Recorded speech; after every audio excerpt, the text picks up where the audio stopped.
Son of a bitch. All right, hey, hi. Welcome to Doge and Bunny number 8.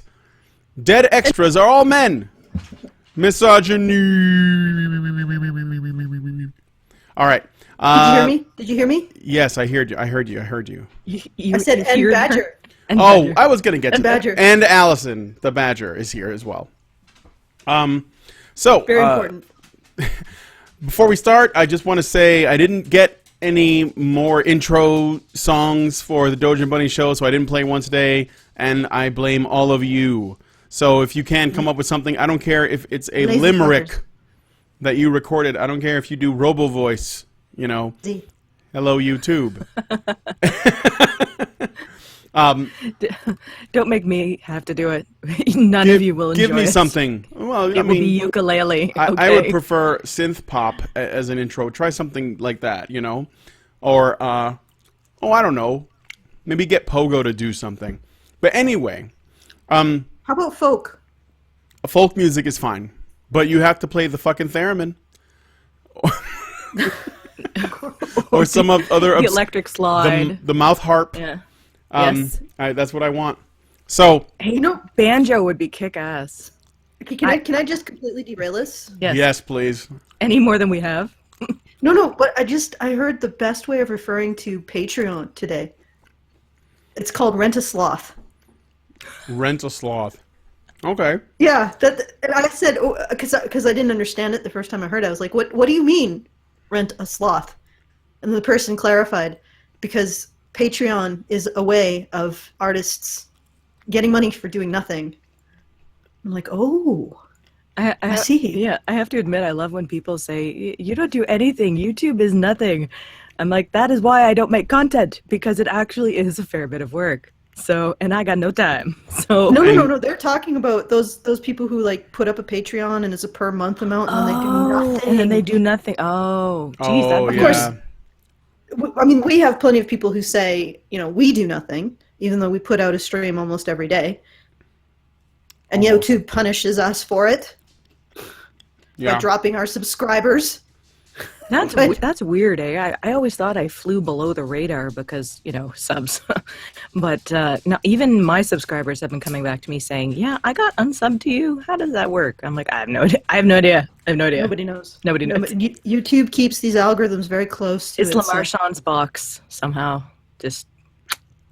Well, could you explain that reference? Oh, for those of us who are stupid? Hellraiser. Oh, okay, all right. You solve the puzzle blocks, and then the Cenobites show up and rape you. Angels to some, demons to others. Demons to others. There you go. So anyway, moving on. So if Patreon is basically for lazy assholes, then GoFundMe must be for criminals and single mothers. All right, so... Whoa! I said something offensive. Man. No, I'm being real. Look, go to GoFundMe and see how hood it is. All right, so... Oh, man. We're going to get into the study now. We say study loosely because this is more like Saturday Night at the Movies with Honey Badger Radio. We're only missing Max to make the movie experience complete. And we're doing this because Brian is slightly verklempt. Yeah, it's been a rough day in Chicago, so I want to do something light and fun because I had a feeling that there's just a lot of pussy out there, and it's too much. It's too much. So we're going to get into this study, and it's basically a Medium post. It's actually medium.freecodecamp.com, and it's basically entitled "Women Only Said 27% of the Words in 2016's Biggest Movies." And before we get into this, you're going to love how stupid this is. But I wanted to have fun with it because it is really dumb, and you'll see why shortly if you haven't seen the article already. It's Stupid Saturday, isn't it? Oh, it's so dumb. Okay. By the way, speaking of Saturday, you'll notice that we have moved Bunny and Doge to Saturday. In the future, it will probably be a Saturday show, although probably earlier in the day most of the time. I just couldn't do it this time. So I hope that's cool with you, Bunny. And I'm just now bringing that up. Okay. Oh, I figured that out. Thanks for including me. Thank you for asking. Yeah. Thank you. Yeah, no, Saturday night is fine. Yeah. Yeah, good. I mean, I'm sorry. Not that I do. No, not that I don't have other things I could be doing. Just putting that out there. But as long as I have notice and a Saturday night, I'm just going to be Netflixing anyway. Let's be honest. So Yeah. The series of unfortunate events is on. So eating buffalo wings. that sounds like my nights. All right, so what I'm going to do is I'm going to go ahead and read the article, and then when we get to the study, we can look at it. There is a bit of feminist cringe, if you didn't know already, so just prepare your spines. Movie trailers in 2016 promised viewers so many strong female characters. Jyn Erso, Dory, strong female character? Harley Quinn, Judy Hopps, Wonder Woman. I felt like this could be the year for gender equality in Hollywood's biggest films. I was wrong. Wrong. And I don't make this statement lightly. As a scientist, a social scientist maybe, I turn to data to answer questions I have about the world.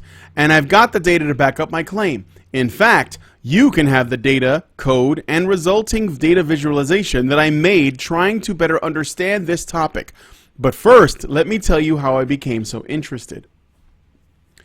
It all started when I went to see Rogue One, a Star Wars story. All promotional materials for the movie indicated that Jyn Erso, played by Felicity Jones, was the main character. I mean, just look at the poster. And here's the poster, as you can see. Jyn, this is for people who might be listening and not looking.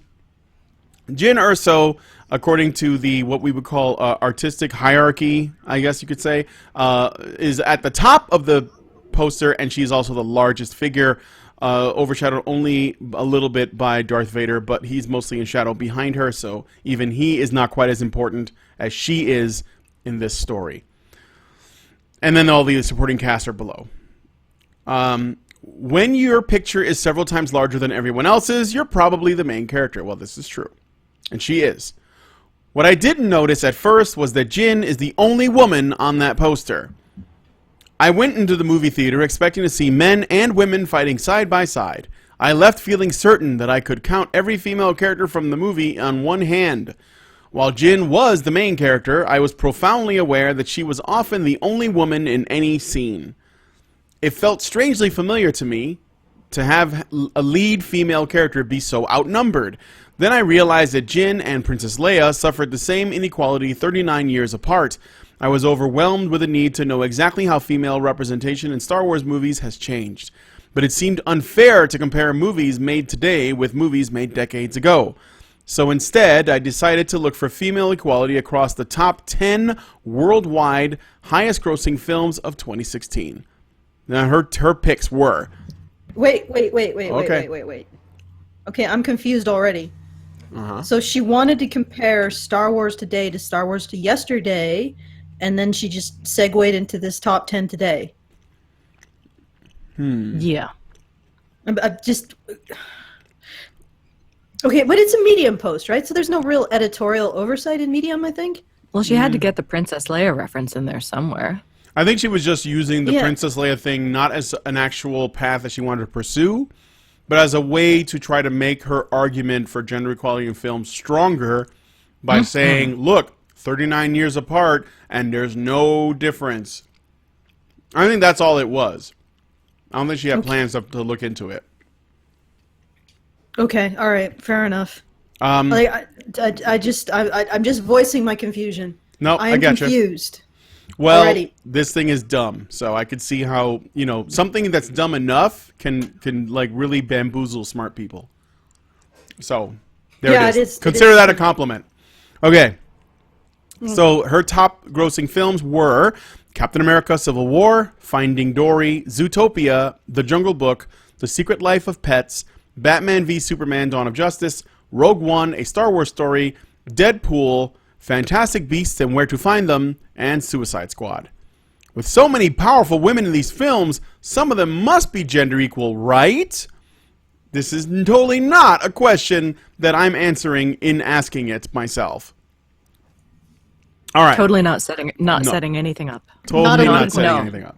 It's Not a in your leading head. question. Yeah, not a leading question. Now the data. Here's where we can start getting into the deconstruction. I mean, there's already stupid shit before we've even gotten to the study itself, but I don't think it's necessary to bring it up because everyone watching knows, right, how dumb this is. But now that I decided what I wanted to investigate, I needed to figure out how to do it. Similar data exploration projects have focused on dialogue or screen time equality.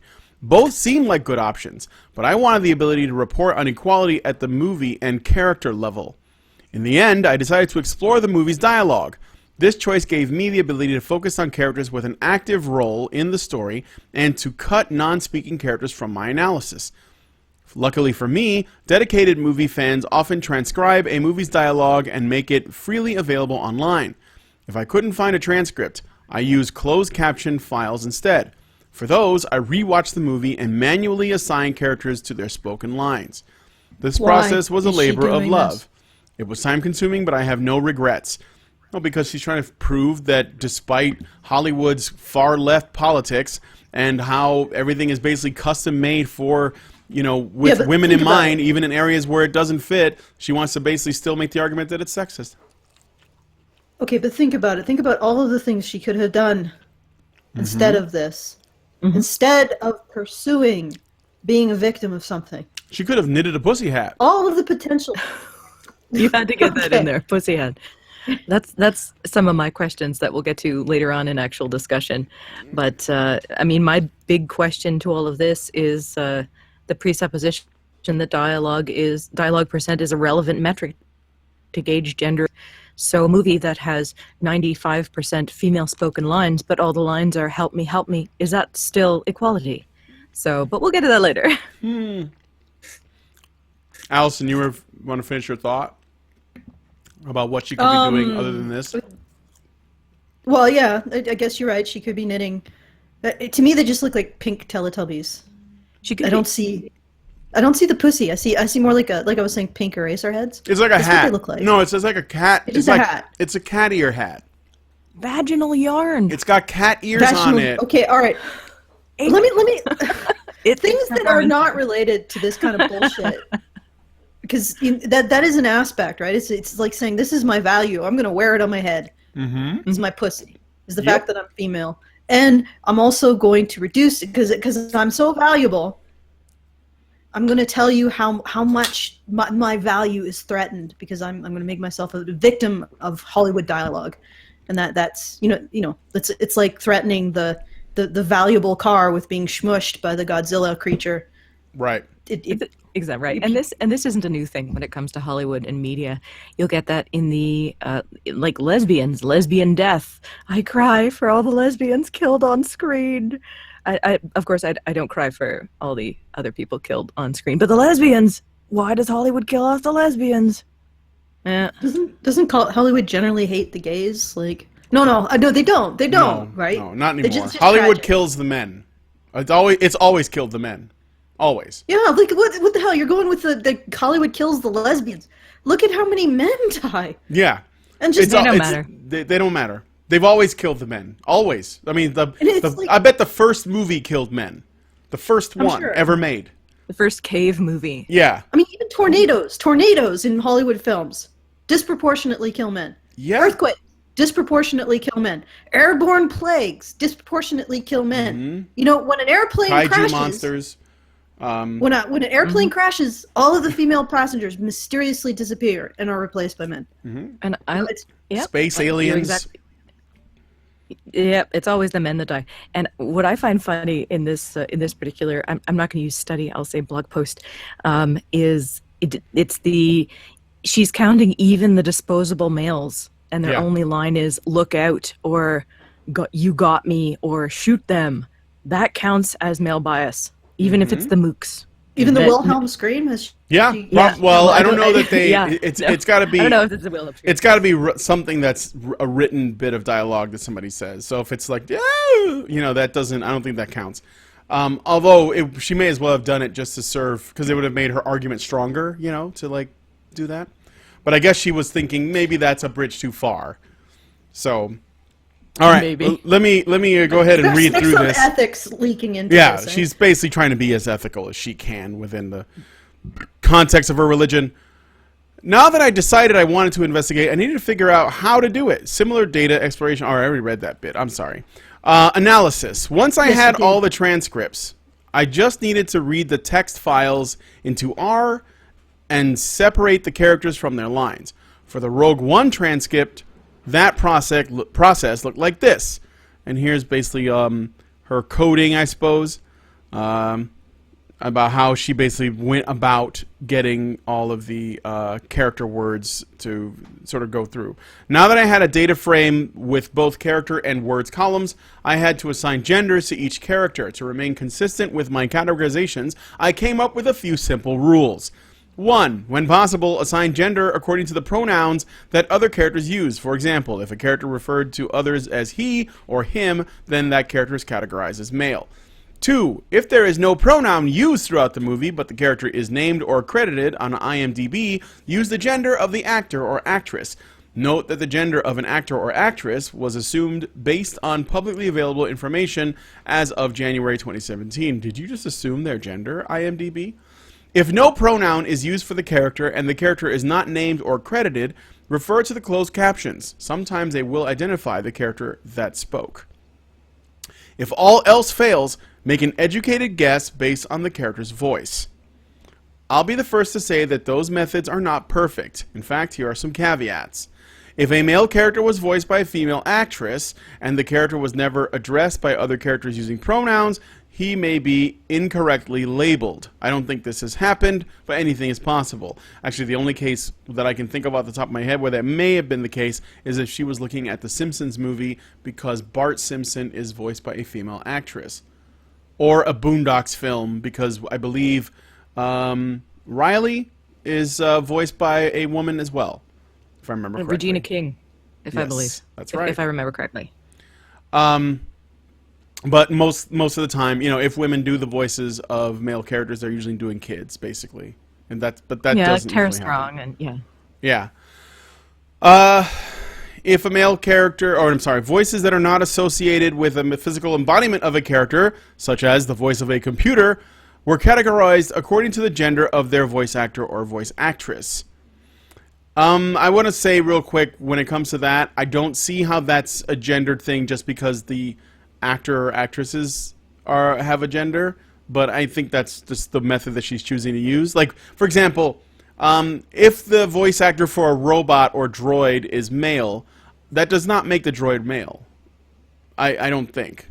But maybe I don't think the way that she does, so I would just make that neutral.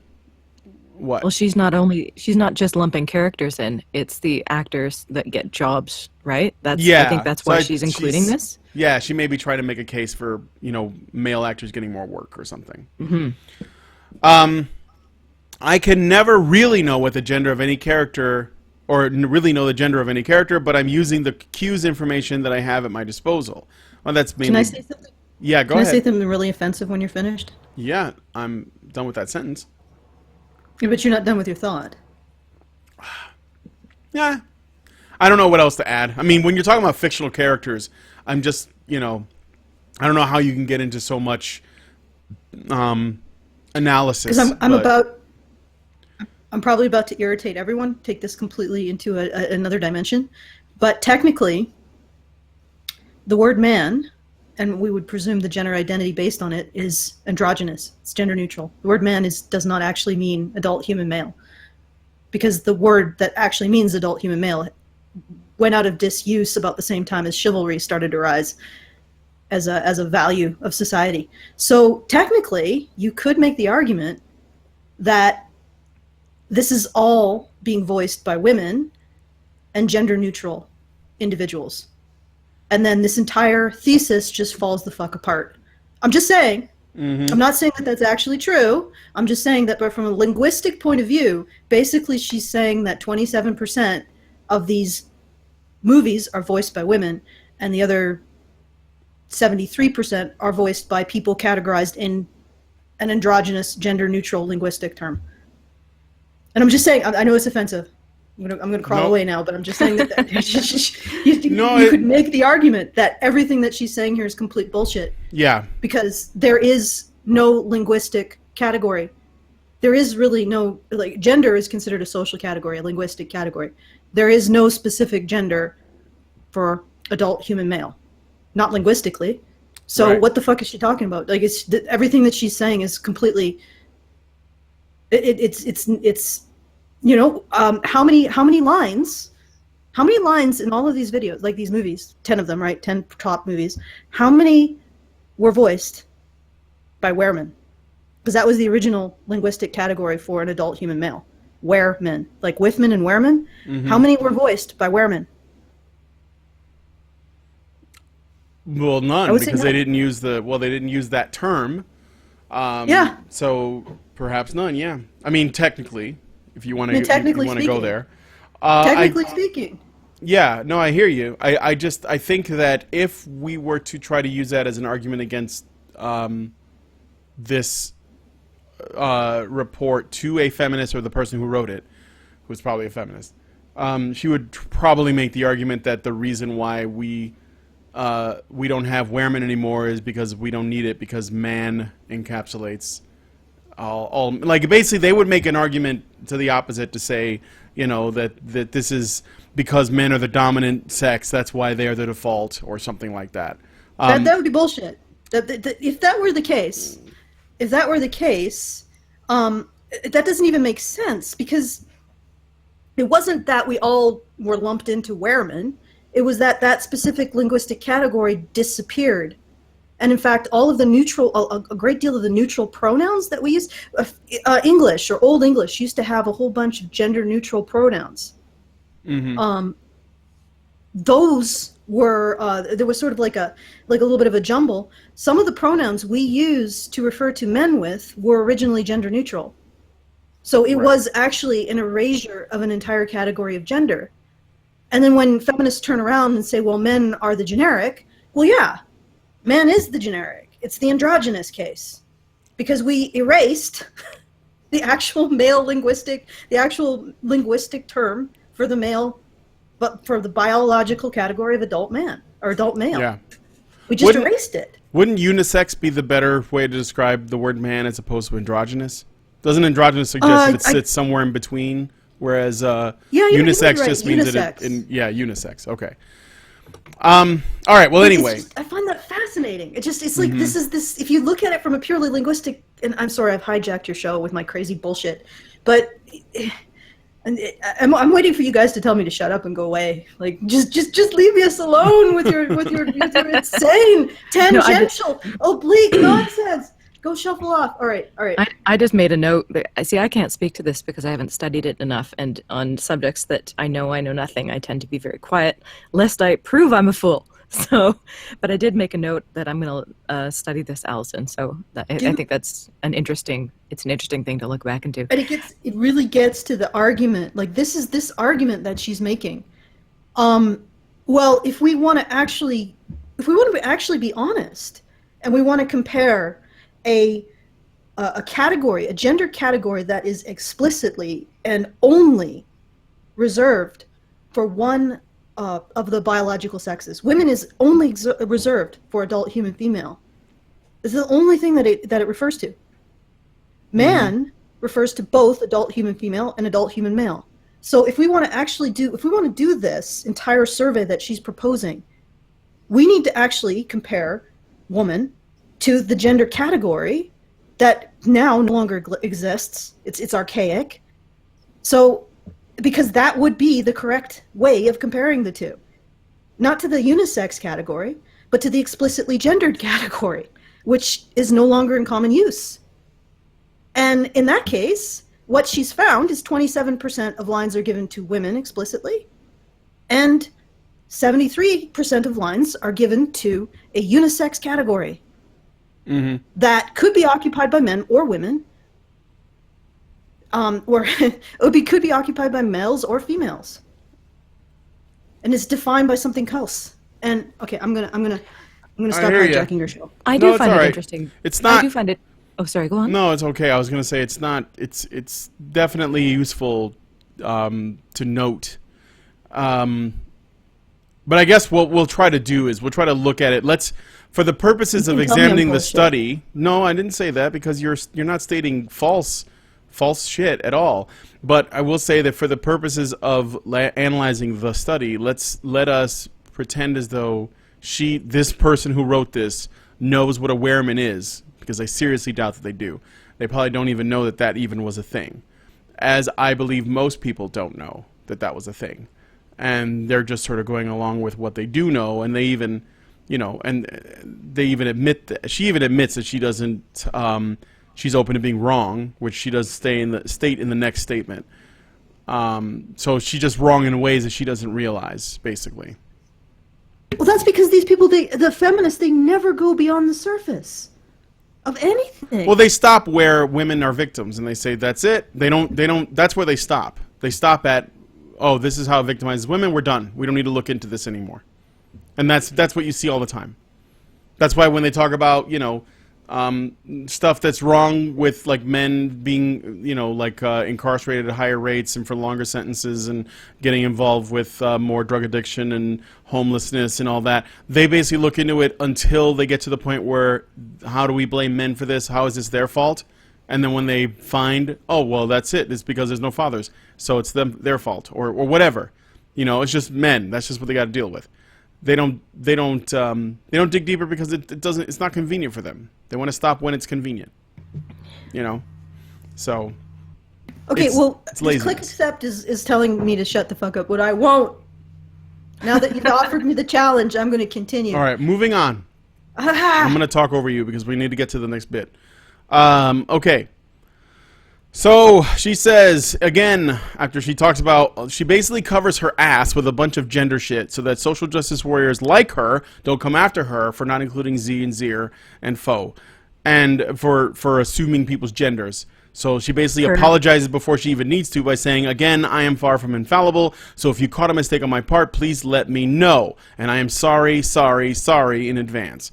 So now, I am hideously offended there's no bun self included in this.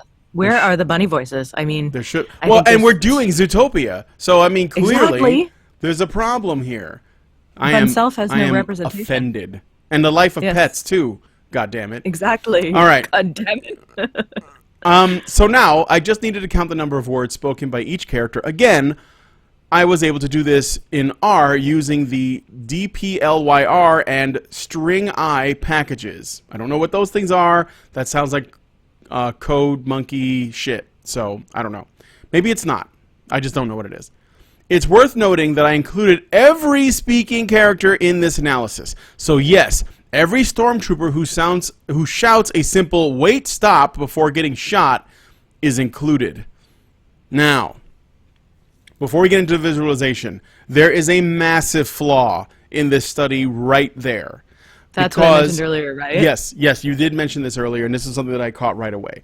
Yeah. That means that every movie that has extras that have a line of dialogue, no matter how small, and then die right afterwards, counts towards her study. And of course, when it comes to extras that get killed off, hordes of minions or mooks or soldiers or terrorists or rebels or whatever, they are going to be 99% men, if not 100% men. In fact, they're usually faceless masses that are male. Like, they're just faceless men. And they do this all the time. So what you're saying is that every single time, now it doesn't mean all of those men are included, but anytime one of them says a line of dialogue, no matter how short, as long as it's a word, I guess, that they have to speak, that counts as a man saying something. So you can already see how lopsided this is going to be just based on that. Yep. So, yeah. All right. Let's get into the data visualization. So we already see how... oh, yeah, buddy. You go ahead. Go ahead. Thank you. Just a quick interruption. I'm going to show my ignorance here. I don't know much about Rogue One. The stormtroopers in Rogue One, are they still clones, or are they in the conscription time? Basically, everything after Episode 3, Revenge of the Sith, everything after that is all the films that follow that.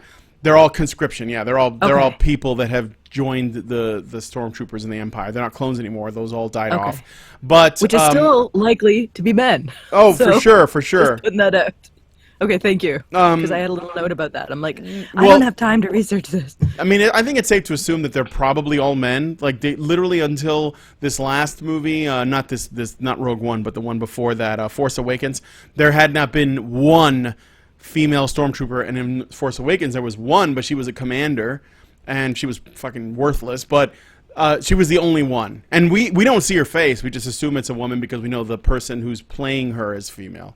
So Okay, that's thank all we you. got. All right, so yeah, they're likely all men. Data visualization. I had my data. Unfortunately, tables upon tables of word counts and character names don't give anyone much insight. Like any good data exploration project, it was time to visualize my results. I had to work through a few iterations before I found the best one. Scatter plots and bar charts both mask characters with small roles. So here's her charts and stuff. It's kind of hard to see, but she basically has one column, the left column or the y-axis reads number of words spoken, and then down at the bottom it says number of turns speaking, and you have like these dots. I guess they each represent a character, but this is not, I think, where she landed anyway.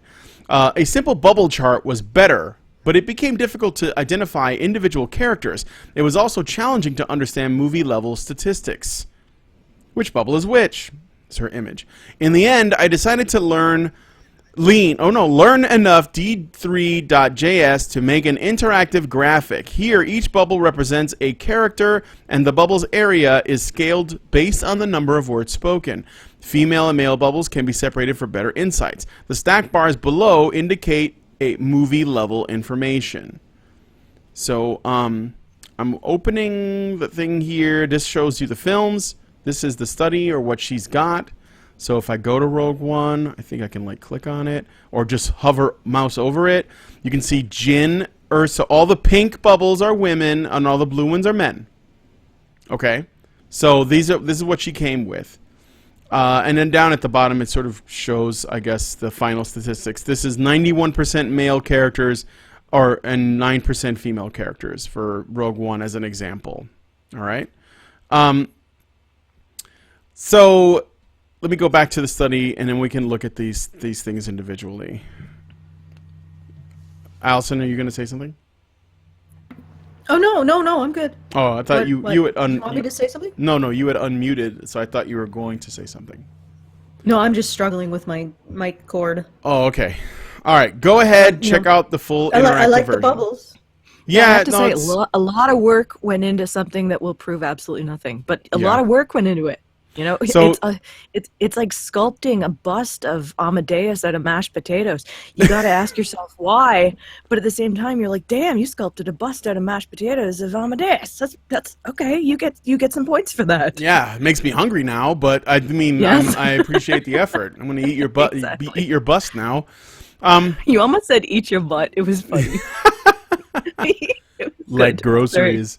Okay, Exactly. so so here we are looking at what she's come up with. Now, okay, there are some things that I have to critique this now. I'm going to get into the critique of this stuff.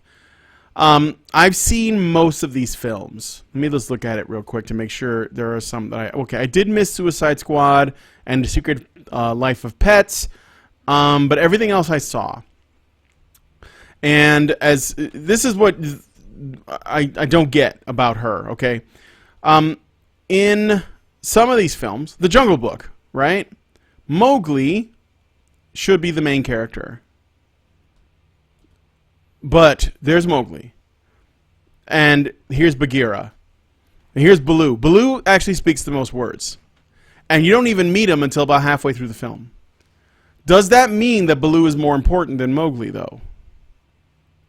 Like, what I'm saying is that the number of words spoken does not tell you how important those characters are in the story. Exactly. What if and that was my point about, is the dialogue percentage really what you base, the importance of a character in a movie on? Really? Yeah. I mean, doesn't Here's that another mean metric. doesn't that mean that Robin Williams would win in every film ever because he tends to just talk a lot? Or if you had a film with the guy from the Micro Machines commercials who speaks really fast, does that mean that he's the most important character? You know who I'm talking about.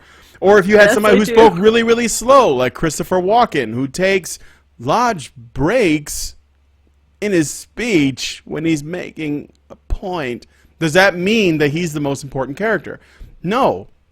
So that is a poor metric, but Allison, you want to say something? Yes, I did. Okay. Because I am the most important. Mm-hmm. Oh, we know. Despite talking like Christopher Walken quite a bit. Anyway. Or people also say that I talk like that guy from, Jeff Bridges, I think. Jeff Bridges? Yes, is that right? No, not Jeff Bridges. No. The guy from Jurassic Park, the Chaos Jeff Goldblum. Mathematician. Oh yeah, the Goldblum. Jeff Goldblum. Yes. I can see that. Yeah. All right. Anyway. Are there any dinosaurs on this dinosaur tour? So good. Okay, but hold my hand and tell me about my flaws, Allison. I could do that. Okay, should I do it with that sort of intensity, quiet intensity? Yeah. Okay. Little drop of water on my hand. Oh no, I'm going off in a different direction. Refocus me. All right, there we go. I'm not really good at the refocusing, but I shall do it. All right. So here's another possible metric. Okay.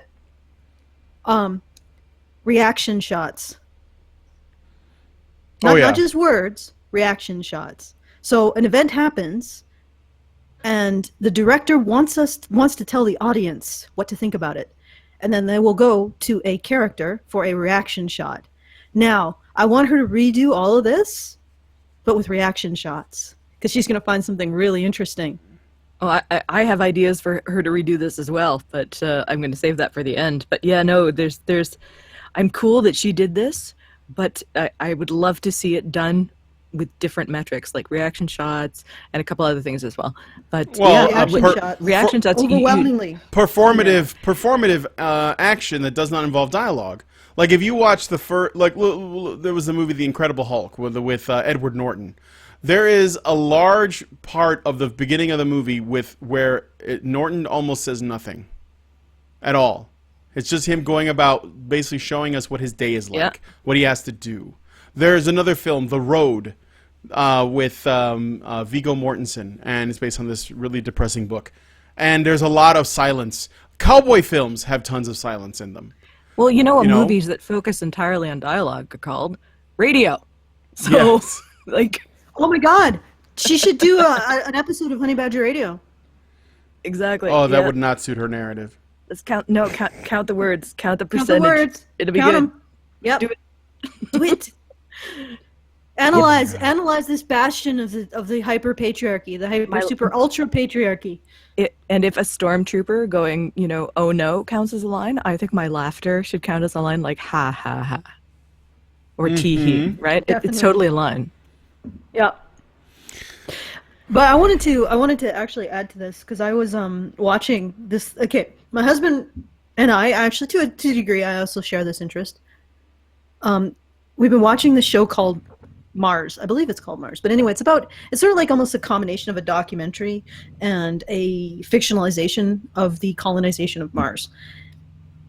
And what's interesting is they've attempted to deal with the gender parity, except all of the women are excruciatingly boring. And the reason why they are excruciatingly boring is because there are no consequences to their actions. The men, like the original captain was a man, and he died heroically saving the Mars project. He was an interesting character because there was a consequence to the things that he did, namely dying. And then there was another character, two scientists were sent up to try to salvage the project after some setbacks. And one was a physicist. The woman was a physicist. They were a couple. The woman was a physicist. The man was a botanist. And there was a subplot where the power goes out because the physicist woman made a mistake in her calculations, and she actually the female captain and her were arguing it out to determine when they would cut off the power so that the physicist could put online this new plant or whatever the hell she was doing.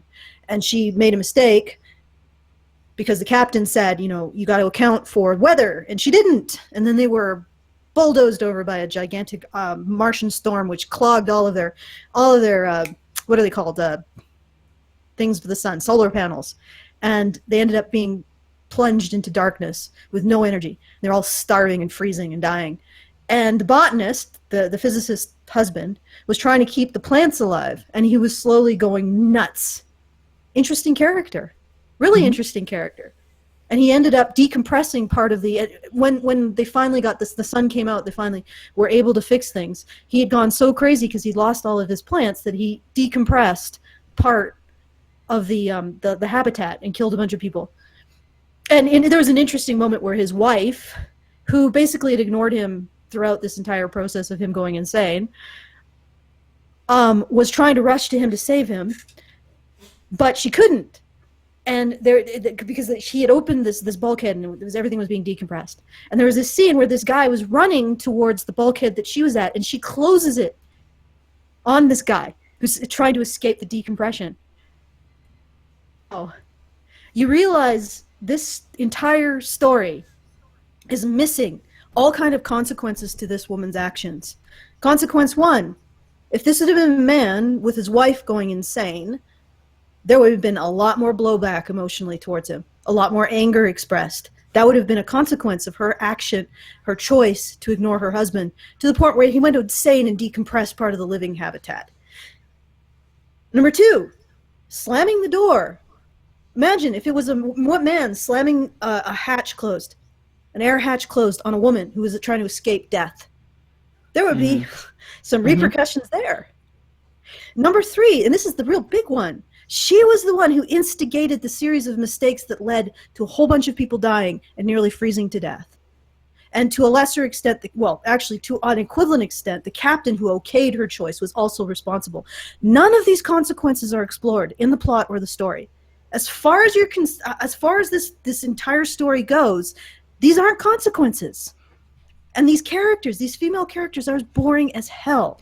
It's funny you say that, Alison. It's a good story. I haven't seen it. Because of there are no consequences. Exactly. And this is the reason this is coming to mind is page 2 of my notes, actually, for this, is how I would love to see her do this with horror movies, because I personally think that horror could be the genre that turns around all the horrible bullshit that's happening in Hollywood, because there have been a spate of movies in the past few years where the females, they have a lead, but they also do really dumb shit. And I love that, because I'm like, yes, you did something dumb and had a consequence. I'm so happy right now. And you have horror movies where females are the villains, and it's so good, and there's nothing likable about them. But to your point, I've been watching, because I put shit on in the background, and I've been watching Star Trek lately, right? And just old reruns. And I started out with Next Generation, and I've been watching Babylon 5. And I had to shut off not Babylon 5, Deep Space Nine. Excuse me, I'm mixing my metaphors. Although Babylon 5 wasn't so bad.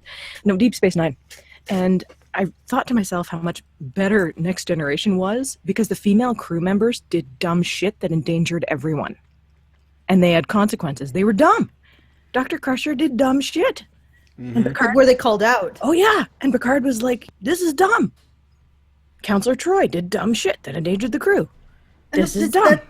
That's what's not happening with this Mars thing. It's Deanna Troi was literally feels before reels. Yes, literally, and it didn't always endear to everybody. But I'm watching Deep Space Nine, and all the female characters are total Mary Sue's and can't ever do anything wrong. And even when they do something wrong, it turns out to be cute and right in some way, and nobody actually dies. Like. Well, yeah. I just want to get in with this Mars, because I'm a little spurging on it, but there's no these are actions that should have some consequence, should be referenced, something should be like, and all you get is these women like just sort of not even moping, just sort of melancholically floating around in this fucking Martian habitat, and I'm like, hey, could they at least have a fucking argument? Couldn't the captain be like, Jesus fucking Christ, you stupid bitch! Exactly. You nearly killed my whole crowd. The Descent. Nothing. It's like nothing. No, and The Descent, that's one of the horror movies that I have on my list. The Descent was interesting because it was a bunch of chicks fucking up, and how they reacted to it, and being horrible to each other. There were no real heroes in that movie, you know what I'm saying? They were all kind of unlikable. That's why I liked it. As long as there are no consequences to female characters, they will be boring and nobody will want to watch them. Because this is where I'm sort of checking out of the Mars shit. Because it's like, no, there should have been several places where the serious consequences These women face serious consequences. And all they're doing is just floating around in some miasma of slight melancholy. I'm like, no, I don't want to see that shit. I want to see consequences. I want to see them get, and you know that none of them are going to die. And none of them are going to get bitched out for their stupid choices. There aren't going to be any fist fights over the fact that the female physicist fuck up. Like, that's not going to happen. And it's just boring as hell. And unless female characters have the same or similar level of consequence to male characters, unless you're going to see female characters get the shit kicked out of them, unless you're going to see them screamed at, unless there are moral consequences. This is the other thing that women don't have, female characters don't have. It's actually when that female physicist slammed the bulkhead door in the face the guy who was fleeing for his life. If she was a man and that was a woman, or even if it was a man and another man, there would have been a moral consequence to that. And the fact that female characters can get away with saving their own skins and just at the expense of other characters means that there isn't the level of moral consequence to their choices as men. If you look at a male character can't legitimately run away and not save someone else, not make the effort to save someone else. That would make it, there would be a moral consequence. We would see him as a negative person. We'd see him as a coward or as evil. With a woman, in that scenario, she has two perfectly legitimate options. She can save herself, or she can save the person that's vulnerable, who's dying. And both of them are legitimate, so there's no consequence to her. There's no consequence, there's no lowering her in the eyes of the audience. And nobody gives a shit about her decision then. Yeah. Once to her decision, who cares? Who gives a shit? One of my literal notes for this study because I actually went to the MPAA, I went to the Motion Picture Association of America, and I've spent much of my afternoon looking up the actual statistics behind movies. So yeah, I have a couple notes, but I have a note on that, and it's because women as they're currently written are dull as shit to most moviegoers because nobody wants to watch anybody perfect on the screen. That's stupid. You want to see people fall and make mistakes. And why are some of the most famous the most popular superheroes in terms of fandom and cult-like followings are not the Supermans. They're the Batmans, right? They're not the perfect Superman. They're the guys who have the dark thing and Deadpool, who's gigantically fucked up, and Rorschach and people like that. They're flawed. And we like our heroes to be flawed. So because they make more sense that way. But anyway. The other thing is that we'd like our heroes to be making actual moral choices with consequences. If you have a hero that every avenue of a potential choice is legitimate, because there's a tension there. We want our heroes to be heroic. We want them to make the right choice. But with a female, there's no female heroes because there's no wrong choice that a woman could make. She saves herself, that's the right choice. If she saves someone else, that's the right choice. She's not lowered as a hero. And even if you think the heroes are being dumb and and kind of like Pollyannas, like I'm looking at you, Daredevil, and you want to punch them and say, just kill them. But they're interesting that way because they've got this moral dilemma. You know, I don't agree with Daredevil's choices, but I understand why he's making them, and it makes him interesting to me. It's the reason why the Daredevil show is the best of the Netflix shows. Right? Because he doesn't have the identity politics bogging him down. And I'm sorry, but any of you guys in the chat can fight me if you think that Jessica Jones or fucking Luke Cage is better than Daredevil, because as much as I wanted those shows to be good, they weren't. And the reason is because of the identity politics that gets in the way of you writing a good story. These people are trying to essentially... What Allison said about moral choices and consequences and physical choices and consequences that just aren't affecting women at all is the reason why women are bad in fiction.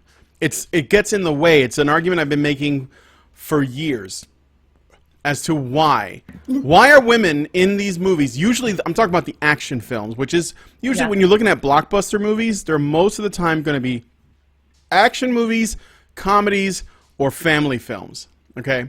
Most often than not, they're going to be action or family. And when you have the reason the Iron Lady wasn't on the top, you know. Go on. Yeah, exactly. when you have those as your center core, action movies usually come with lots of physical consequences. Family films will have some moral consequences. If you're going to write a good woman, female character for either of those, you have to be willing to put them through the ringer in the same way you would a male character. And until you can treat them that way, and I'm not saying treat women as though they are men, I'm saying hold them to a standard in your narrative that is that equal. They can actually fail. Put them in a position where we can empathize with them, sympathize with them, sure, but also get frustrated with them. Understand that what they're experiencing is difficult, and it actually is a risk involved, because I can tell you that most of the time, even in these big action movies, if there's a woman in them, the audience generally is not worried for her at all. They're pretty sure she's going to be okay, because we understand that we find the idea of women being harmed or even just being judged or whatever, experiencing hardship or doing wrong, we find that to be distasteful. Most people do. But they don't realize that things like the arts is where you are. You have the ability to put people in a place where they're not comfortable without any risk, really, because it's an act, right? It's a show. And that's one of the reasons why, well, you were talking about horror. Back in the day, it was very common to kill women in horror films, because essentially if you really wanted people to feel scared for someone, you used a woman or a child. And we're basically not at the point where we can use children as often, so they use women a lot. But now in horror, we've got women doing the killing. Yes. And we did back then, too. Back then, right? We were, absolutely. I mean, in the days of that sort of exploitation, 1960s gore horror, Hammer films, it was pretty, Hammer films were pretty, But I mean even things like original Friday the 13th. Yeah, for sure. Where the mom was the reason why it happened. Yeah, exactly. But the funny thing is that you could actually, if you look at the Friday the 13th, I love the Friday the 13th movies, even though some of them are bad. But if you look at them, the evolution of those films, you can see where there is a shift that happens. Like it goes from, you have like this obvious female villain, and she's killing all the teenagers, and it's for irrational reasons. Like even if you don't like the teenagers that much, because maybe they're dicks, or whatever. Yeah. You still they don't deserve to die, and this woman's really bad. And this was in I think it was the very early 80s or the late 70s when that one came out. And then as it goes along, it actually starts to shift the narrative to where the teenagers, when they show up, you can tell which one's going to survive, because that's the most moral of them all. And yes, it's usually a woman, and she's usually a virgin, and that's how it works. And of course. Well, and there have been movies that take the piss out of that too. Right? Yes, there have been like Scream, and Cabin in the Woods, right? But thing is, though, we don't make them anymore, because actually they're considering those old movies with what they call the Scream Queens, where they had like these, attractive, sort of busty, blonde or brunette women that would essentially be in lots of horror films. They became known as Scream Queens, and they're considering that to be kind of a sexist thing, because, they're only in the films because of their attractiveness and all this shit. So we've even moved away from that. And while to what you're saying, horror films have changed, and they've been going in that direction. I also think that there may be, like, I've noticed that some horror films that feature like female villains, they're like empowered feminist villains. Like what they're doing is righteous, even though they're the monster. Does that make sense? It does, and I've seen it split that way too. But then you've got things like the Babadook, where they actually take on a single mom, absolutely. And she's the villain. Yes, right? Like, and it's all about child abuse. I had no fucking sympathy for her, and I wasn't supposed to, right? And I thought that was very. I was like, "Go you!" But that's actually taking this on. No, absolutely. But I think that's actually a pretty unique example. But I am glad that it was made. I think anyway. I thought the Babadook was great, but. Yeah, right. And I have a question for you. I have a burning question. We're going to circle back around, because you mentioned Daredevil and shit. And Allison, feel free to weigh in too if you know what I'm talking about. Okay, so we've established that action films, and you need to be able to put women in danger and not have it be like they're in danger and you necessarily feel really bad, but they're in danger and it's part of the plot and all that good stuff. So, seminal Daredevil scene. Daredevil on the roof with the Punisher. Yeah, do you remember the scene I'm talking about? Yep. Daredevil's tied. Yes. Could you do that with women? No way. Where you have 'Cause like in my someone opinion- within like essentially the shit kicked out of them, tied up and helpless on the roof, while another Yep. character essentially explains, like he has a conversation with the Punisher or whatever. It essentially tortures them psychologically. Yes, torturing him psychologically. Okay, to use my example, in Mars, there was a lot of shit that these women should have been regretful over. Like, if I had done it, I would probably have descended into a self-loathing funk for at least 2 decades. If I had been complicit in ignoring my husband to the point where he went nuts, like, I wouldn't be getting away from that. And then killed himself? Holy shit. But there was no sense that these women were reflecting on what they did.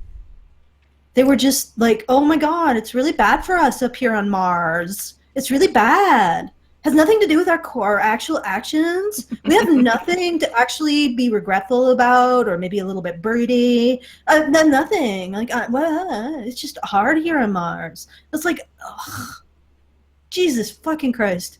At least have them look regretful. Like, even if you can't have them have the same physical consequences as men, can you not at least have them have the same emotional consequences? Mm-hmm. Well, you would think, but no. Well, that's just it.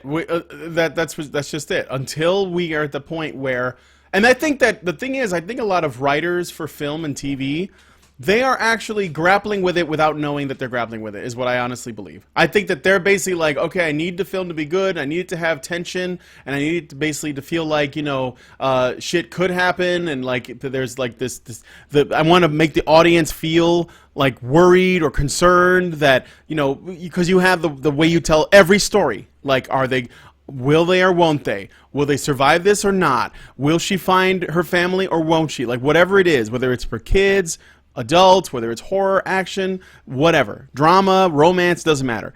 And they want to create the tension that you would get in a good story, but they also don't want to become, they don't want to not do a feminist message. They can't, and they cannot make peace with these two things. So they do the best they can of doing one, which is tell a good story with tension, and two, do things like I got to put a female character front and center. I got to make her the main character.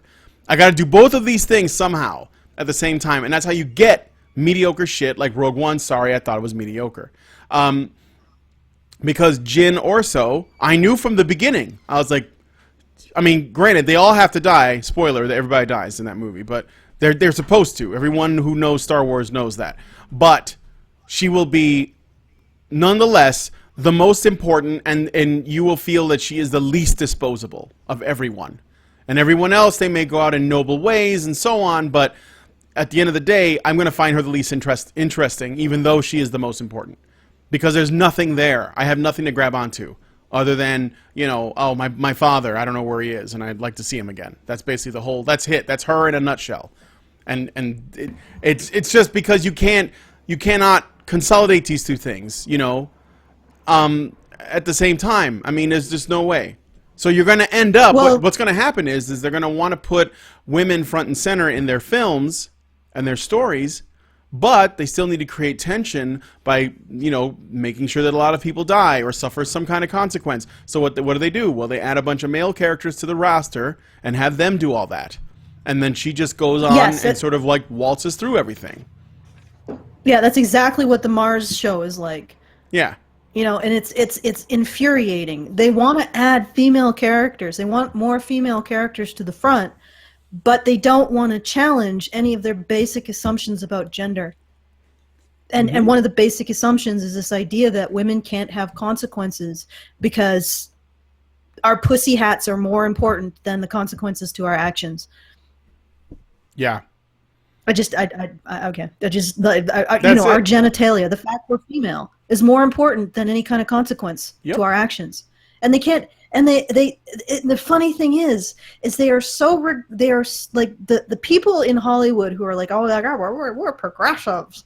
They're so incapable of doing the kind of self-reflection required to create not just films with female characters in them, but good films with good female characters in them, which is possible, You just have to be really good. And they aren't. I mean, Hollywood at this point in time is basically just a bunch of monkeys hitting keyboards with their fucking scroll sacks. That's what they are. That's the level of quality that they have. And they are trying to browbeat everyone into thinking that this is good stuff, using this progressivism, this one-note, molecule thin, like molecule shallow progressivism, or what they call progressivism. Speaking of browbeating, we're about to be browbeaten by little circles and bubbles. So the blue is oppressing me. All right, It's so oppressive. I guess we can go through these really quick so you can see. But this is the reasoning behind all of this is the same. It's basically you are limited in how you can write your female characters, so they're going to be worse. So if they're going to be worse, then you're going to have to make either more male characters or you're going to have other male characters pick up the slack. That's one. Second, she's obviously being a bit disingenuous because she is not including or considering things that don't involve actual verbal dialogue, because human beings don't just communicate with their words, and that's why we have acting and we don't have radio shows that we go, watch. That's why we go see movies, because we want to see more than just listen to their voices. So, Felicity, I think Felicity Jones is her name, right? She does a lot of emoting in the movie. A lot of, like, looking sad, looking worried, looking angry, looking pensive. Because I don't really think her acting range is all that great. But the point is, when the camera's on her for long periods of time, and she's basically, like, waiting in a hole somewhere or looking at her friends trying to figure out if she should trust them or not, or whatever it is, that does not count in the minds of this person. Even though what I think she should have done was maybe do a thing of screen time to see how long they're on the screen. Because a lot of times that's actually how actors get paid. Like, they kind of work that out. Screen time, yeah. Yeah, it's screen time. One of the points that I make is because there's so much emphasis on dialogue here. And, of course, movies like Magic Mike and 50 Shades of Grey were largely attended by women. Mm-hmm. And I don't think they were there for the dialogue. I'm just putting that out there. They also probably weren't there for the women in those movies.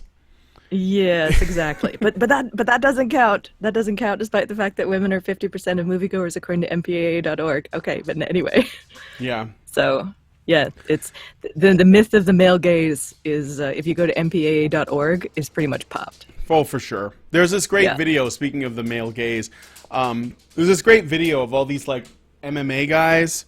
And I think they're MMA guys or boxers or soccer players. They're basically athletes, right? And they're coming out. It's like a press conference thing. And they're coming out, and for whatever reason, because I don't really know why this is happening, they're undressing down to their boxers, to like whatever their underwear is. And there's photographers taking pictures, and I guess they're getting measured or something, or they're giving up their jerseys. I don't really know what the reasoning is.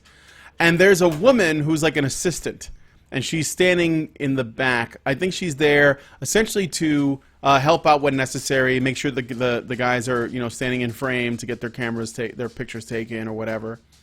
And there's a video of her watching each and every one of these like athletic men take off their clothes. And you could see the thirst in her face. I mean, she's like licking her lips. She's staring at their crotch. She's looking at their ass.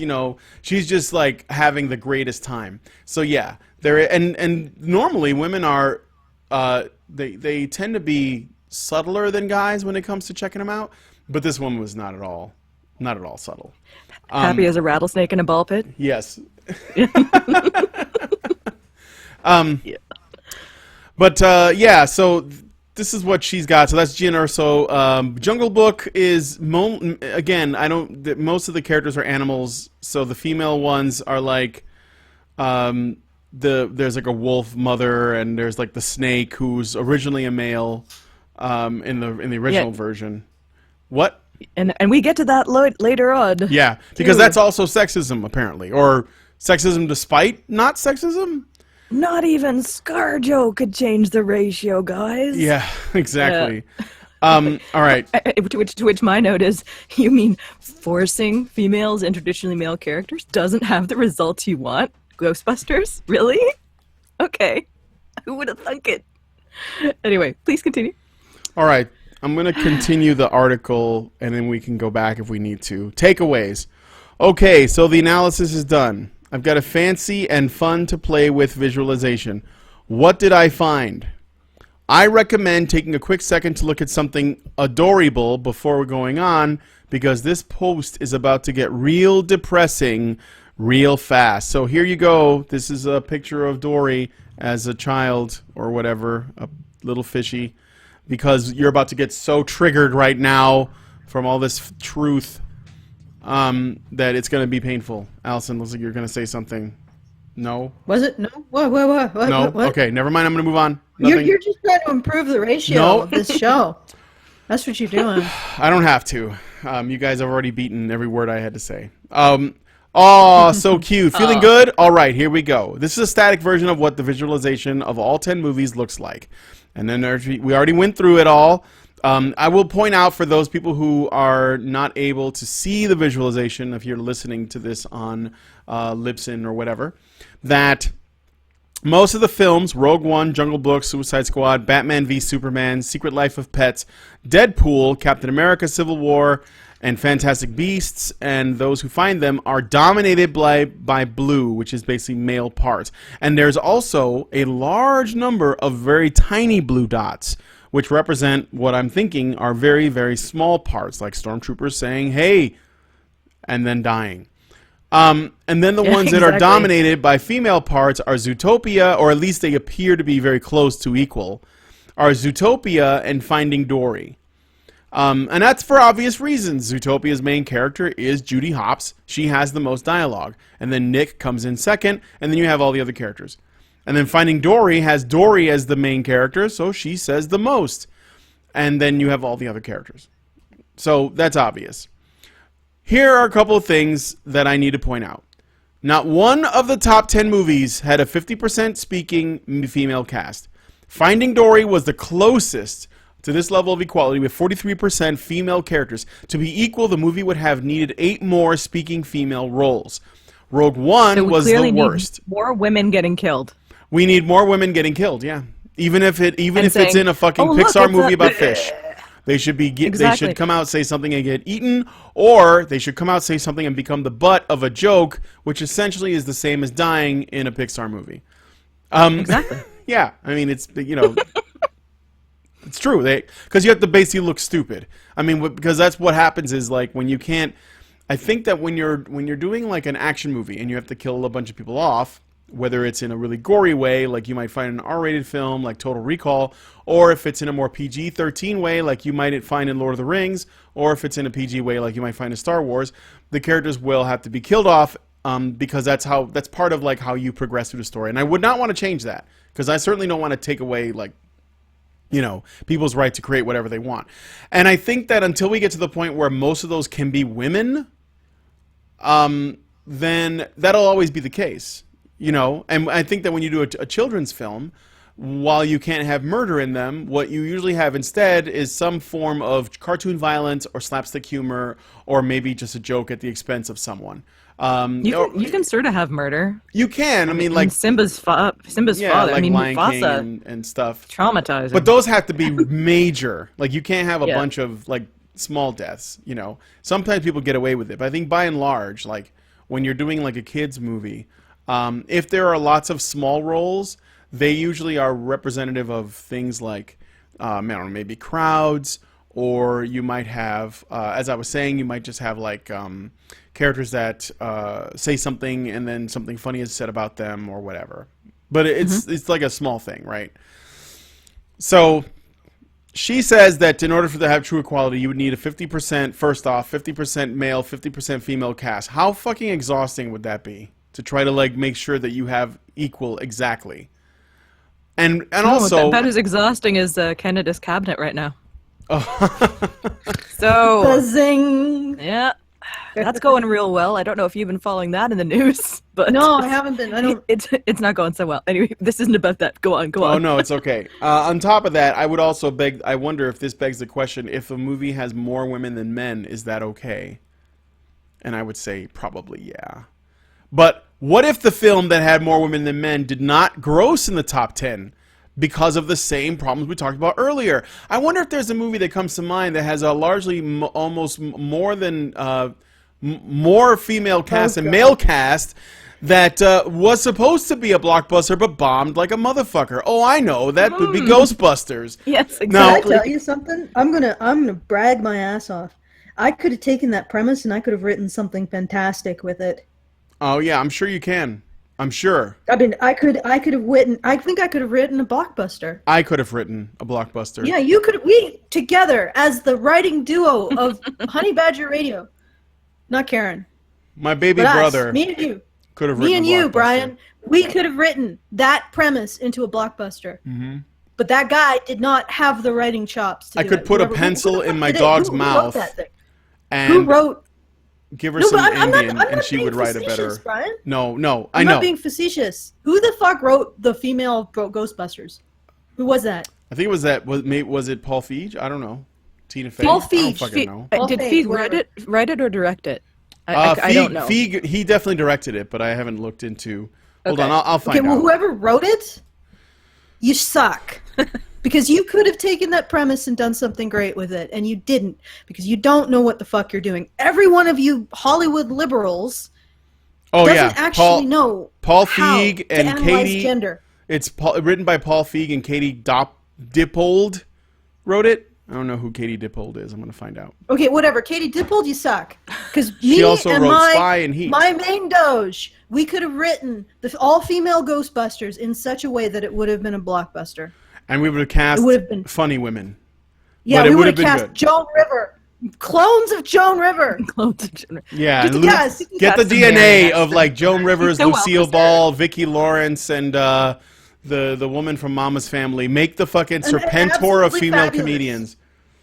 Absolutely fabulous. Yeah, absolutely. The two women from there, because they're actually fucking funny, and it's because that they make fun of female culture and women in Absolutely Fabulous.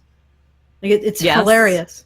So you can do it. It's just that the current crop of Hollywood so-called progressives are just trying to hit way above their weight when it comes to creating a compelling story in a very difficult, like it's a challenge Yep. to take this premise and make it interesting, and they can't do it because Hollywood sucks. Mm-hmm. They just fucking suck. They're just wretched. They're wretched storytellers. They do not have the intellectual chops to really understand the dynamics of gender in fiction, and that they pretend, and they take their inability, their weak sauce bullshit, and they pretend that people don't like it because they are bigots or sexist or whatever. No, people don't like it because you suck. Yep. Mic drop. Moving on.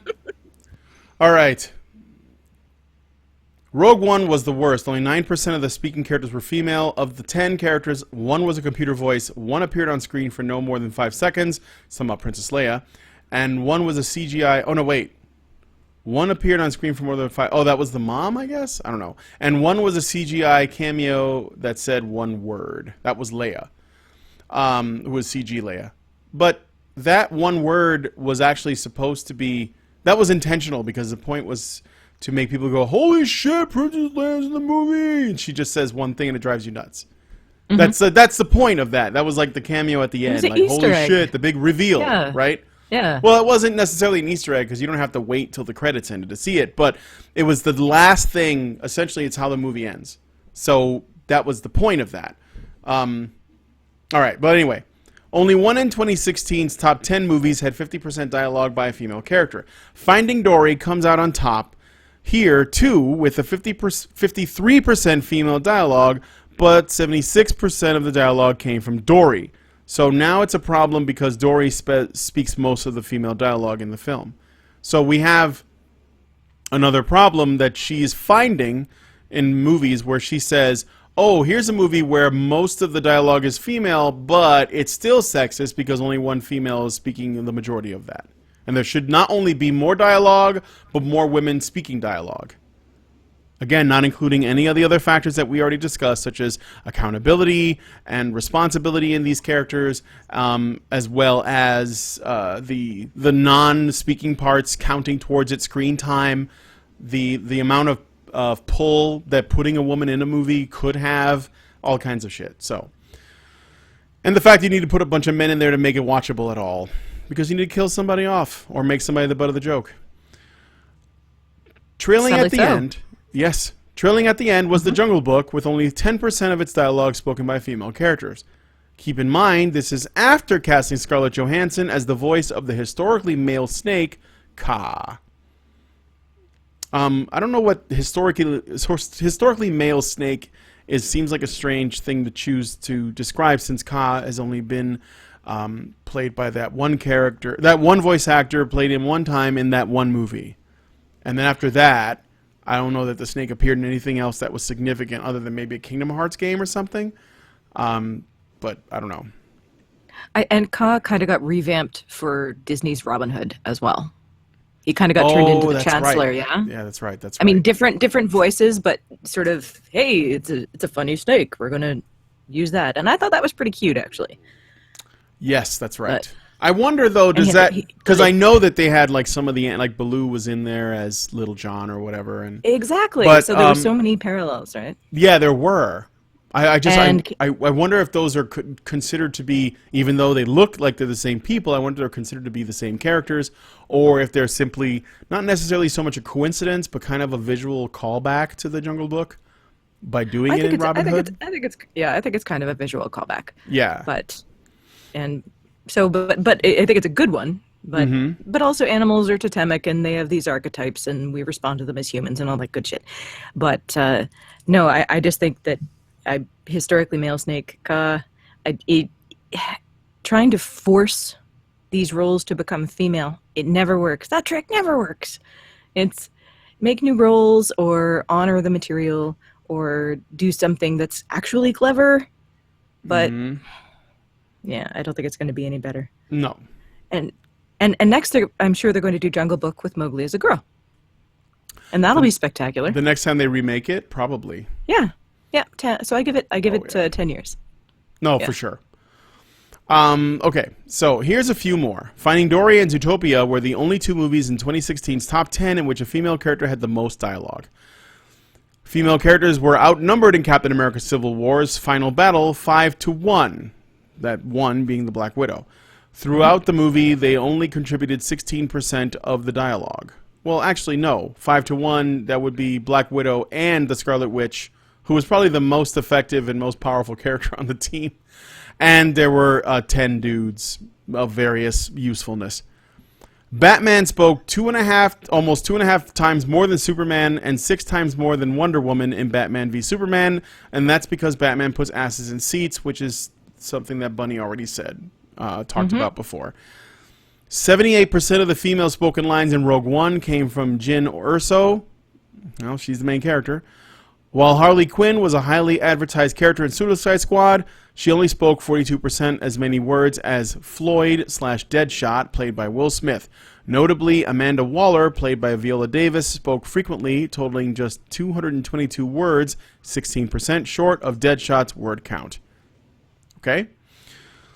I started this project because I had a feeling that Rogue One's cast and dialogue were not equally divided between male and female characters. I was shocked and saddened to find that almost none of the top 10 movies from last year were gender equal. We can do better. Oh, yeah. So, as I said at the beginning of this, so what do you mean gender equal? So 90% of the dialogue is female lines, but they're all, oh no, or help me. Is that gender equal then? Like, to the writer? Or would that be hideously misogynist? So it would. Still. Yeah, I would, of course. So gender equality in movies, it just in terms of dialogue, that ain't gonna fly with me. Because we don't, as you have said, we don't go to movies just for the dialogue. Dialogue's important, but Magic Mike, 2 words, all I'm saying. Also, there's another aspect to this. If you actually have, and it ties right in line with something that Queen Victoria said when she heard word of the suffragettes. She said, "What woman would unwoman herself to be the equal of a man?" When you have a whole bunch of women in a movie that are basically just performing menial tasks, or just delivering information, or just coming on screen to say, "Oh, what's that, splat?" you actually reduce the impact. You potentially reduce the impact of those fewer women and their emotional reactions to things. Because when you learn to just regard women in terms of their role that they're playing. So that woman isn't a woman, she's just the character that delivered, indicated the danger of the gigantic monster by going, oh no, what is that? Splat. You stop caring by definition when there are fewer of them and more, or sorry, when there are more women who are just there to perform a role, you stop caring about the reactions of the remaining women as much. They become less important because you have to become, when you'd have like a whole bunch of female characters, whole bunch of soldiers just running out and getting slaughtered, and you got to just accept that. You can't care about their reactions to what's going on. That lessens how you care about the reactions of all female characters. If you're going to accept that situation and say, oh, yeah, those female soldiers got slaughtered, we don't need to explore that any further. It lessens the importance of all of the emotional reactions of the female characters. And that actually reduces their womanness, like Queen Victoria said. Why would a woman unwoman herself to be the equal of a man? Why would a woman take away that special quality of reacting to things just to have an identity of being basically a servant to the plot? Yeah. And if you're going to maintain that specialness, that female specialness, that uniqueness, that quality where, like I said, let's redo all of this except with reaction shots. And you will see that women dominate reaction shots, which is the communication between the creator of the film and the audience. That's the dialogue between the creator of the film and the audience is displayed through female reaction shots, and women dominate that. In order to maintain our interest in those reaction shots, we have to maintain the interest in women's internal life. And we have a whole bunch of women that we're being taught to ignore their internal life. That is, of course, going to change the level of interest that we display towards the women's internal life overall, by definition. Because once we accept, dozens of women going to their death and we just don't care about their internal life, we're going to care less about the internal life of all the female characters. Or we're going to have to go back and be like, well, wait, we need to see all of the various life stories of those women who were just used as cannon fodder. Exactly. I was just going to say, or we need to start differentiating interesting women from uninteresting women. And what is it about this important character that makes her important? It can't simply be because she's got tits and a vag. Yeah, exactly. And by what metric, if feminists really want women to have more speaking roles and they want women to lose that specialness, by what metric do you decide which women are uninteresting? Like, we just don't care. We send these women off to die, and we're perfectly happy with that. We're okay with watching the tornado slice them into pieces. We're okay with watching them storm the banks and get shot down by machine fire. We're okay with that. So what's the difference between those women and the women we're not supposed to be okay with?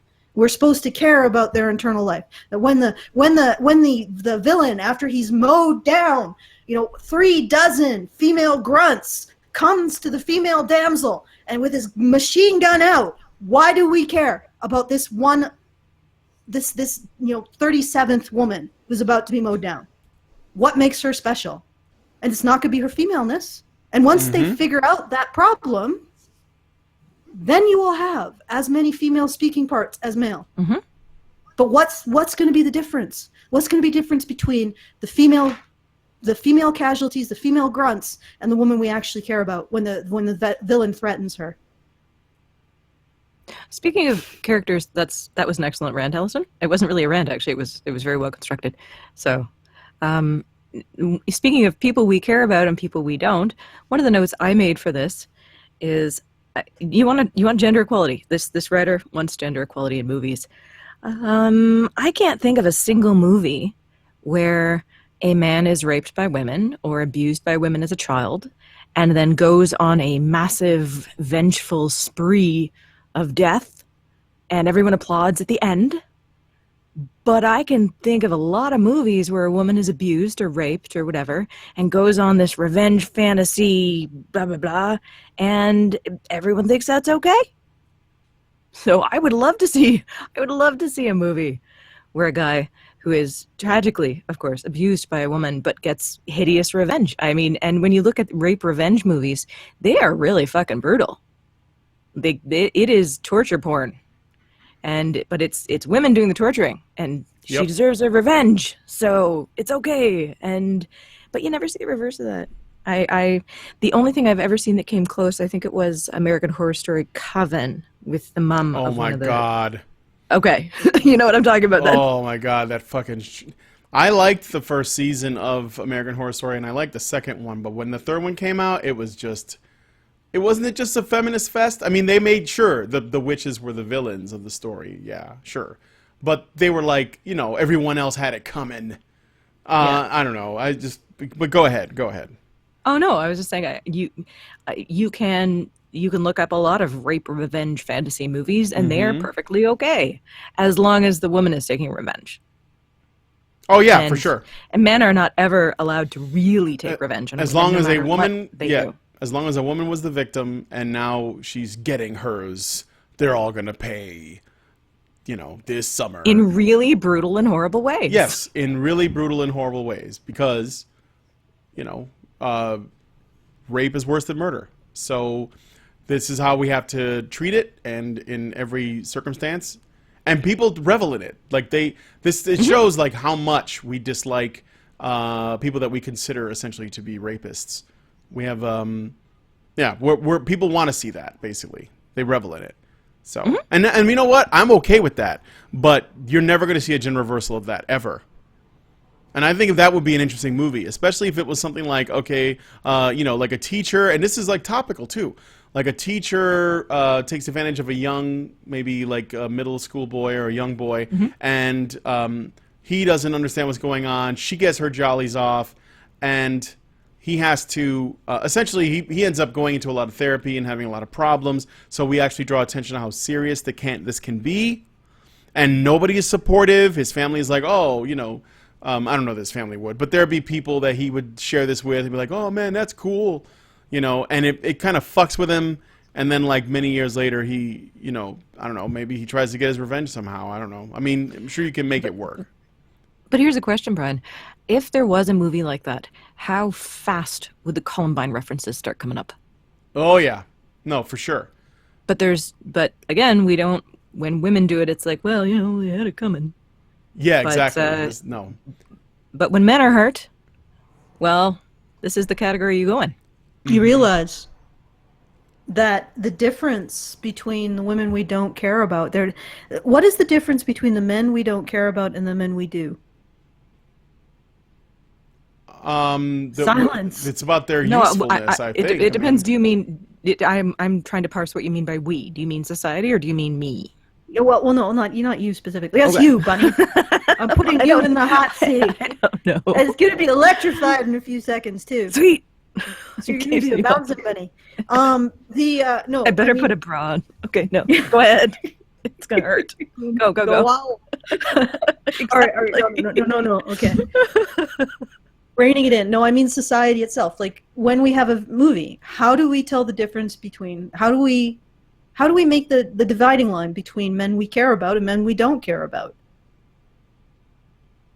Let's think about that. Yeah, I'm thinking about it now. In film. Yeah. I think it comes down to their usefulness, especially towards women, doesn't it?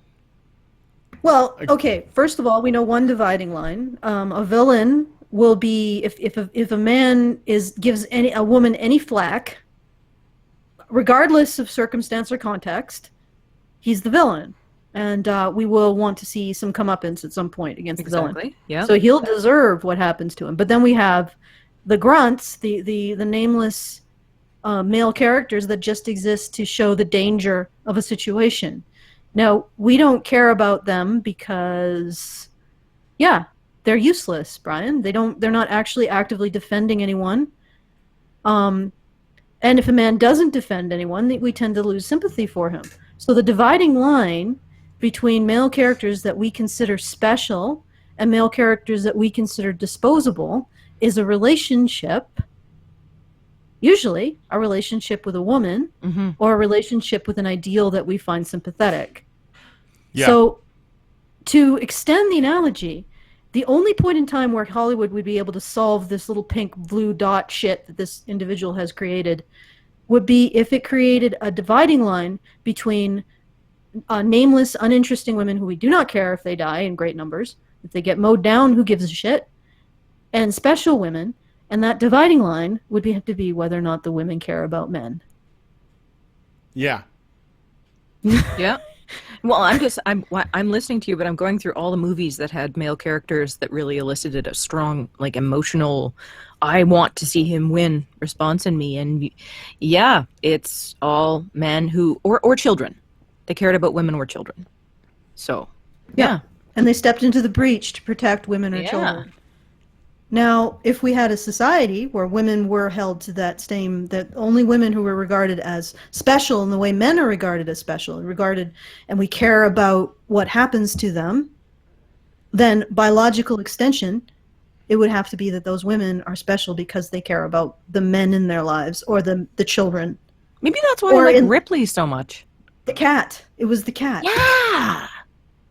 I think that's why I like Ripley so much. And then the other film... Well, not only that, but in Aliens, Ripley was... she protected, upon her, threat of her own death, not only the cat and Newt, but also Hicks, who was wounded, right? She took care of him because he was good to her. So they worked together and all that. So, yeah, it makes her... It was satisfying. Yes. It was deeply satisfying. It was a deeply satisfying character. And Ripley was satisfying because she put herself on the line for someone other than herself. And if you want to make female characters interesting, then you have to hold them to that standard. You have to hold them to a standard. Otherwise, like, when you watch, I think it's the National Geographic's Mars video, these women are not interesting because they're not held to any standard. They have fucked up monumentally. Yeah. Has ignored her husband to the point where she's put the rest of the crew in danger and he's killed himself. She never has a moment where she's at all reflecting or guilty or ashamed or anything in regards to that. Yeah. Or at least not strong enough as far as I'm concerned. She's not held to a standard. Mm-hmm. And the whole scene where she shuts the door in the man's face leading to his death, she's not held to a standard there either. A man really did that. Yeah, you really got me thinking about this, Allison, because I got to thinking about what female characters I give a shit about in movies, too.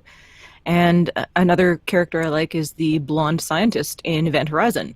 But why did I like her? Because she's competent and does her job and that's why I liked her. I don't know if you've seen Event Horizon. Yes, I have. But she's one of the only people that does not go batshit insane. And she does her job. And that's why I like her. Mm-hmm. There are other women in that, and I'm like, yeah. But I liked the blonde scientist because she's like, yeah, I don't know what's wrong with all y'all, but I'm just gonna stay here and do shit. So yeah. Women, in order to be interesting, women need to be held to a standard of morality. Yeah. And they need to be able to fail it. And that standard of morality can't be defined by other women because it comes back to it's a snake eating its own tail. It's its own problem. Like, yeah, you can define it by other women, but how does a woman decide whether or not to save her life or another woman's life? Both are equally valid choices, right? If you're defining the ethical quandary in terms of saving a woman or benefiting a woman can always have the out of just benefiting herself. I agree. I definitely don't think that women are expected to give their lives up. I think there was a time when women were more or less expected to give their lives up for their children if necessary, but not anymore. And maybe it hasn't been that way for a very long time. I don't know. I'd have to look into it. You look at the statistics for death for women versus children in the Titanic. Women actually survived in every single class more than children. So it's been a while. Yeah. But yeah, it's this expectation of women. It has to be something other than other women. Because, like I said, if a woman has a choice between saving another woman and herself, both choices are legitimate. But if a woman is judged based on how how proactive or protective or whatever she is towards children or men, or I don't know, an idea that we find sympathetic, or a cat, as in the case of Ripley. Jonesy. Yeah. Yeah, she then there's a way of failing, because if she chooses her own life, she becomes a coward, and and there's a consequence there. The audience no longer sympathizes with her as much, and that is as big a consequence as a character dying, in terms of creating narrative tension. This idea that a character can fail to live up to your moral expectations and thus become unsympathetic to you. It's almost like a character death. And that it doesn't exist for women. And until it does, women are going to be boring characters. And Hollywood doesn't have the chops to write an interesting female character. Nope. Simple as that. Do you think the pendulum is going to swing, though? No, not for a while. Okay. I think that when you say you swing, do you mean like to a point where we're treating women more like holding them to the standards that I usually do, or that Allison is trying to in this general, conversation?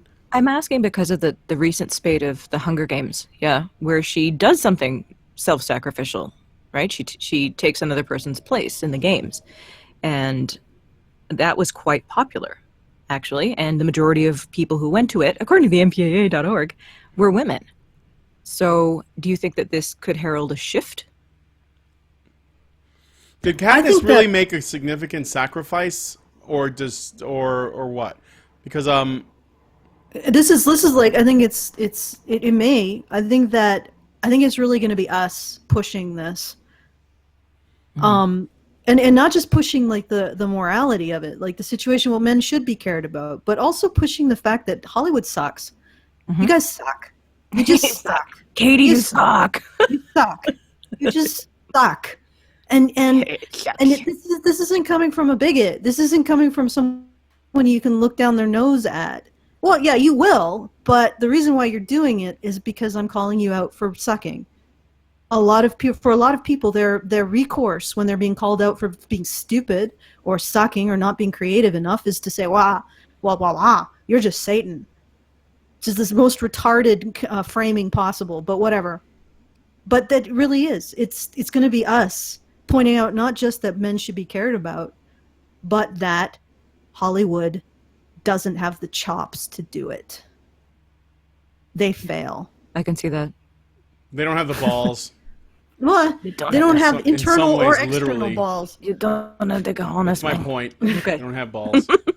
Because I think that is some really hard shit to do, is essentially to hold women accountable, even fictional women that accountable, is like, it's so distasteful for people.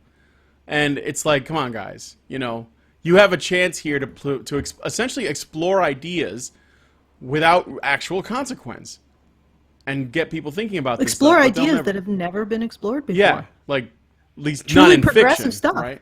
Exactly. Be really progressive. And somebody said Allison's internalized misogyny. You're exactly right. I would like to have consequences to my actions. I would like to have a standard that I hold myself up to, so that I actually feel like I exist in the world. Because consequences are really the building blocks of individuality and a sense of self. And that, I guess, would be considered internalized misogyny. Because I do hold myself to the standard of caring about men and doing what I can to help them. I got to check BEM and the CMNI to see if this is a masculine trait. Hang on. I'm looking it up right now. Okay. I don't remember. Right. Accountability and responsibility? Accountability. Yeah, that is a masculine trait. That's a masculine trait. Oh, for fuck's sake. That's it. Yeah, that's it. That reminds me of. I think we're good. Do you want me to do some outro, as it were? Are you gonna sing? No, I'm not gonna fucking. I think we had this conversation, Bunny. I know, but I'm still gonna ask. Come on. Come on now. No, I'm not gonna sing. And what the hell was that? All right, go ahead. Go say it. I want to go. I love these people, but I'm fucking hungry and tired. I love you guys, but fuck off. Okay, I got it. Yeah, fuck off. No, on the topic of men's issues and men's vulnerabilities and artists and art, Like, men's vulnerabilities are the best shield for artists against the kind of sensorial bullshit that we're dealing with in the world today. What our moral betters, what the Puritans are using is this kind of weaponized female victimhood. And when you bring up that men are also vulnerable to exactly the same things that they're using as a weapon, as a moral bludgeon, to force people to do what they want, to create what they want, to say what they want, to censor what they don't want. When you bring up men's issues, it actually turns people's brains back on. That makes them think again. It is actually disarming the use of women's vulnerabilities as a weapon and as a tool to censor. Men's issues are profoundly important. They are the shield that will protect the artist community and their right to do and say and work and create what they want to create, to be inspired. And in turn, the artist community, art, is the sword by which men's issues will be brought to bear, will be brought into the greater world. Because artists can take those issues, those new ways of understanding being human, and can make them into things that will explain how they're the missing part of people's hearts. And together, men's issues and art has the greatest potential to create positive change in the world. And if you believe that, as I do, then help us bring this about. Help us increase the scope of the people saying this and understanding this.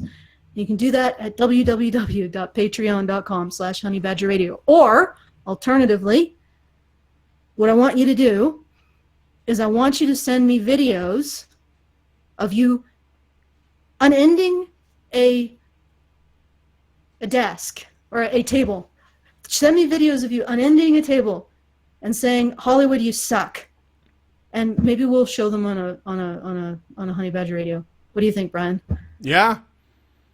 Yeah, that you can do it with good. a smile, though. Yeah, just flip over those tables. Get upset. Get urgent. Hollywood, you suck. You're not progressive.